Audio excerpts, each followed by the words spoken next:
자, 오늘은 계속해서 우리 취재 기자하고 이야기를 좀 해보겠습니다. 롯데 글로벌 로직스, 그러니까 롯데 택배 이렇게 보통 얘기합니다. 여기에 몇몇 지점 택배 기사들이 고객의 불친절 접수에 불만을 품고 해당 고객에게 보복성 전화를 한다는 주장이 제기되고 있습니다. 야, 이거 큰 논란이 일고 있는데요. 관련 내용 박주연 기자와 이야기 나눠보겠습니다. 박 기자, 네. 어떻게 된 겁니까?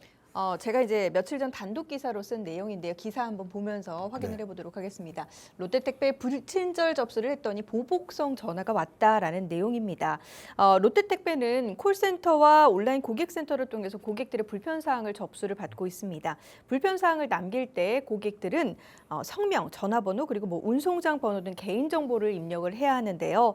문제는 이 고객들의 불만 글이 연락처와 함께 고스란히 배송 기사에게 전해지고 있어서 이들이 고객에게 전화를 걸어서 거칠게 항의하는 사태로 이어지고 있다라는 점입니다. 한 블로거는 롯데택배의 배송기사 불친절로 불만을 접수한 지 10분 정도 후에 배송기사한테서 왜 그런 말을 남겼느냐며 바로 전화가 왔다라고 밝혔고요. 실제로 제가 취재한 직장인 김모 씨도 주문한 택배 물품을 집 앞까지 배송해주지 않아서 고객센터에 배송기사에 대한 불만사항을 접수했다가 항의 전화를 받았습니다. 해당 기사는 불만사항을 접수했던 번호로 전화를 해서 나 자르려고 그러냐, 자를 테면 잘라봐라, 네가 뭔데 신고하냐 등 거칠게 불만을 토로했습니다. 그리고 이제 온라인에 피해글을 남긴 한 익명의 작성자도 물품을 이제 경비실에 계속 두길래 민원을 넣었더니 바로 찾아와서 사과를 했다. 민원 넣으면 페널티가 있나 보다 취소해달라고 왔다라고 밝혔습니다. 자, 물론 여기에 나온 우리 배송 기사들은 극히 일부분입니다. 일부분. 대부분의 우리 기사들은 밤낮으로 고생하는 거 우리 시청자 여러분들 다 알고 계시죠. 자, 그런데 가장 문제는 나의 모든 정보가 다 노출되고 있다는 것이 아닐까 이 생각이 듭니다. 우리 집 주소 알죠? 그렇죠? 네. 내 이름 알죠? 내 전화번호도 알아요. 가끔 가다 문 열고 보면 내 얼굴도 알 수가 있는 이런 부분. 야, 여기서 나한테 컴플레인을 한다. 전화해서 뭐라고 한다. 남자인 저도 기분이 안 좋은데. 여자 입장에서는 두렵겠죠. 그렇죠. 무섭다는 표현이 맞을 것 같아요. 네, 우리가 이제 쇼핑몰에서 물건을 주문하게 되면 배송받기 위해서 집 주소, 전화번호 등을 입력하게 되고 그 배달 기사 같은 경우는 또 물건을 배달하기 위해서 노출된 해당 정보들을 확인할 수밖에 없습니다.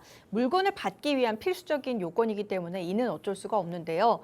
다만 이제 고객이 불만을 접수했는데 어떤 고객이 어떤 불만글을 접수했다는 것을 연락처와 함께 그대로 전달한다라는 것은 조금 다른 이야기입니다. 그럴 일은 없겠습니다만 만약에라도 이제 상대방이 앙심을 품게 되면 담당 관할 지역 내이기 때문에 그 연락처를 조회해서 집 주소를 알아내고 보복을 할 수도 있는 것이죠. 롯데택배 같은 경우는 이제 이번 입장에 대해서 대리점이 개인 사업자이기 때문에 본사에서는 관련 내용을 그대로 인계하는 구조라면서 해당 지역 대리점으로 개선 요청이 전해지면 대리점장이 조치를 취하기 위해서 배송 기사에게 어떤 연유인지 물어보고 사과를 제안을 하는데 그 과정에서 고객 정보가 전달된 것 같다라고 설명을 했습니다. 이 본사 입장에서 보면 결국 이 계약을 이제 대리점하고 맺지 않습니까? 그러니까 그대로 얘기를 되면 본사 입장에서는 그 배달해주는 배송 기사까지는 직접 관리하기 어렵다 이렇게 받아들일 수 있는 거 아닙니까? 네, 맞습니다. 이제 택배 산업의 구조 때문에 사실상 본사의 입장에서 이거를 컨트롤하기가 쉽지가 않은 건데요. 택배 배송 기사 같은 경우는 크게 정규직과 특수 고용직 두 가지 형태가 있습니다. 대부분은 특수 고용직이고요. 본사에서는 택배 기사들이 배송을 꺼려하는 외지 또는 이제 수익 구조가 좋지 못한 곳은 정규직 기사를 고용해서 대리점이 할 수 없는 니즈를 수용하고 있습니다. 그런데 이제 특수 고용직 같은 경우는 택배 회사의 정식 직원 같은 개념이 아니라 전부 개인 사업자의 형태입니다. 개인 사업자여도 일반 식당이나 카페 사장처럼 단독으로 자신이 사업을 펼치는 게 아니라 근로자가 사측으로부터 이제 지휘 감독을 받게 되는 그런 구조인데요. 택배사는 대리점과 계약을 하게 되고요. 다시 이 대리점들은 개인 사업자나 이제 그러니까 개인 사업자 같은 택배 기사들과 계약을 하게 됩니다. 따라서 이제 실제로 원청인 택배 회사 측은 택배 기사들과 직접적인 고용 관계가 성립되지 않고 노조와 이제 교섭할 그런 이유도 없는 것인데요. 이런 이제 비정상적인 구조 때문에 다른 산업보다 택배 산업이 이제 구조적으로 문제가 발생하더라도 갈등을 쉽게 해결할 수가 없습니다.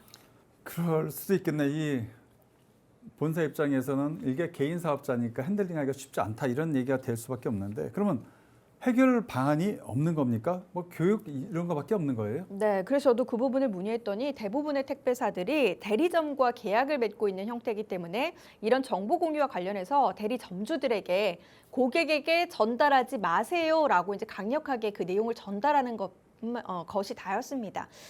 익명을 요구한 이제 그 택배 관계자는 보통은 이제 이런 식으로 사건이 있으면 사실관계를 파악해야 해서 어떤 고객이 어떤 내용으로 불만을 접수했다라고 하면서 고객 정보가 함께 공유될 수밖에 없는 것이 현실이라고 하는데요. 다만 고객이 자신의 신분을 노출하는 것을 꺼려한다면 개인 정보는 전달하지 않지만 사건을 공유하는 과정에서 누군지 결국에는 유추가 가능할 수밖에 없다라고 밝혔습니다.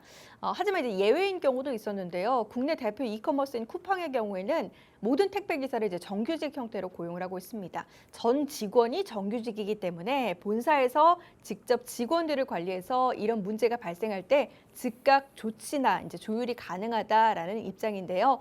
택배 산업에는 이제 택배사, 대리점, 택배 기사 간의 구도가 있기 때문에 이 구도를 벗어나지 않는 한 지금 당장 이 문제는 해결하기 어려워 보입니다. 네.